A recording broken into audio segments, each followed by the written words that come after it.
Hi, so I'm Shannon from Raven and the Wolf Spiritual Services.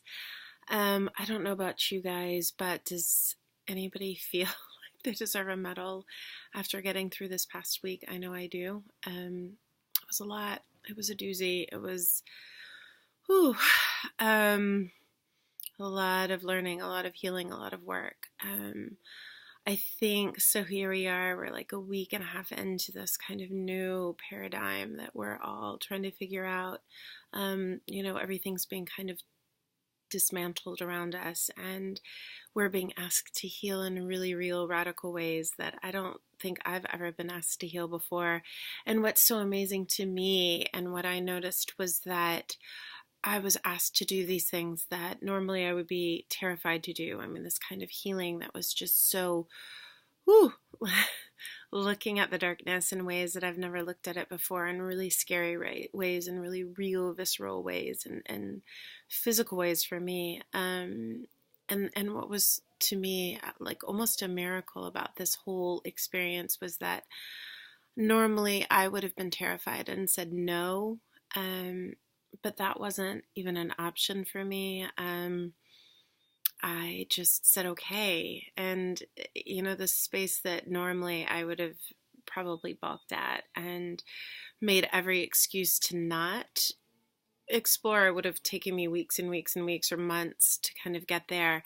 I got the information and I just went, okay, and then I did it. And I talked to a lot of other people who were experiencing that too, just this kind of understanding and knowing that there was no other way to kind of move forward, right? This was the choice. I mean, free will is always a thing, but this to me felt bigger than free will. It was a pretty extraordinary thing. And the healing that came from this was, oh, there's my dog.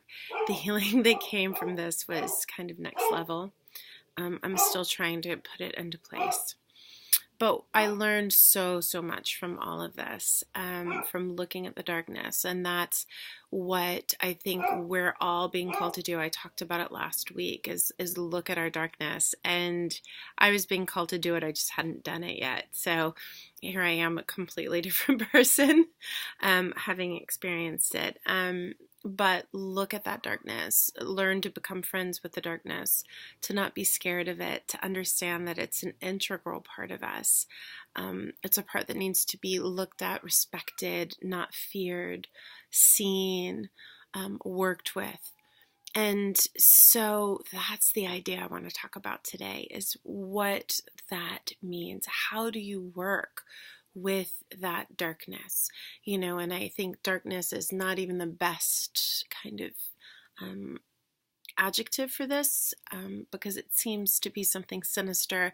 And really what darkness is it's just a place of hurt, and some place that we're trying to keep safe. So for me, it was things that happened to me as a child that I tried to kind of keep buried. And I've been thinking a lot about the idea of transmutation, which has been given to me, it's been channeled to me. And transmutation is a really kind of fantastic idea.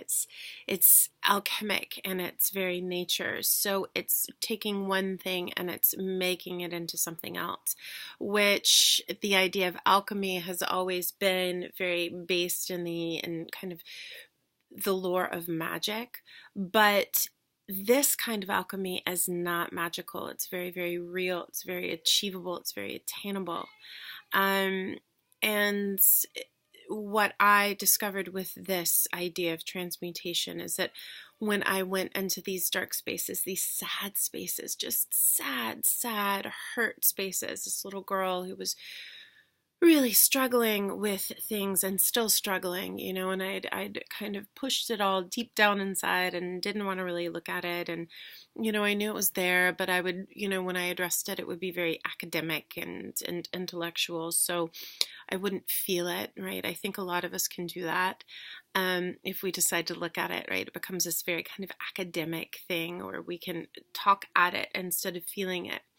And when what I experienced came up, it came up as a very physical, visceral memory for me. And there was no talking my way around it.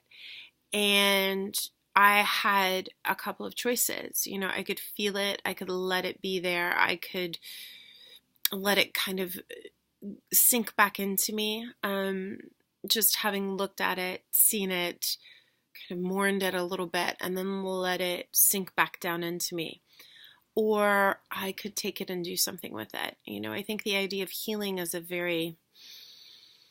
it's hard because it's very amorphic. It's hard to kind of grasp what this idea of healing is. Like, what does it look like? What does it feel like? What do we do? We talk a lot about healing, but we never talk really about the mechanics of this healing work. And so I really tried to explore that when I was feeling this space. It was hard because I was really feeling it, right? It's hard to kind of sit there and then also apply something to it. But I did as much as I could. And what I used is this idea of transmutation. So allowing myself to feel a feeling, that visceral gut sadness, right? That feeling that I felt when I was a little girl and these things happened. And instead of just then letting it go back down, letting it kind of drift and settle back into the sediment of my psyche, I made the choice to take it and hold it and actually push it almost through a filter, as if you want to think about it like that, the filter of another idea, of another feeling. And for me, I tried to think of the most pure feeling, idea that exists in me. And for me, that's being a mother. And the most unadulterated form of love for me is my mother's love. I look at my children and of course I get frustrated with them. And angry and all of those things. But really at the end of the day, that's my purest form of love. That's where my compassion lies. That's where my radical, deep, deep, deep sort of unwavering faith and humanity and the idea of what love is lies in that mother's love. And what I did is I actually tried to push it through that idea, and for me, it wasn't me that I pushed through. It was the person that had caused me this pain. What happens when my kids are sad, right? Or they're acting out, or they're lashing out, or they're, whatever they're doing. I know that they're not doing it because they are bad people, because they hate me, because they want to hurt me. They're doing it because they're hurting. They're doing it because they don't understand. They're doing it because that's just the space that they're inhabiting at that point. And, of course I get frustrated, but I never get to the place where I can't forgive them, or I can't love them, or my compassion and love for them doesn't completely override what I'm experiencing. So I pushed that understanding and that experience of that person through that space of mother's love. And the most amazing thing happened for me. I looked at them through that lens, right? And I saw why they were doing what they did. And intellectually, I'd always gotten this, but I never felt it. Feeling it is so different than intellectualizing it. And I felt it. I felt that sadness and that fear and that lack of control and that dislike, that intense visceral dislike that they had for themselves. And instead of feeling victimized, which I had felt for a very, very long time as a child, victimized by an adult, I instead felt just insane amounts of compassion and love. It doesn't mean that what they chose to do was okay, but they didn't choose to do it to hurt me. And so when I filtered it through that space, and I kept filtering it through, it was like I ran it through 3 or 4 times so I could really, really understand it. What came out the other side was really extreme and extraordinary. It was this opening up, this expansion of my heart, just this understanding of that person in a way that, yeah, I'd understood it, but I'd never felt it before. And it was the feeling that moment that changed everything for me. And that was that moment that healed me. I mean, of course, that sadness will always be there. That experience and those experiences will always be there, but they will not inhabit the same sort of space. And when I pull them up, I know that all I have to do in order to feel compassion, to feel love, is to run them through, to filter them through that idea of the mother's love.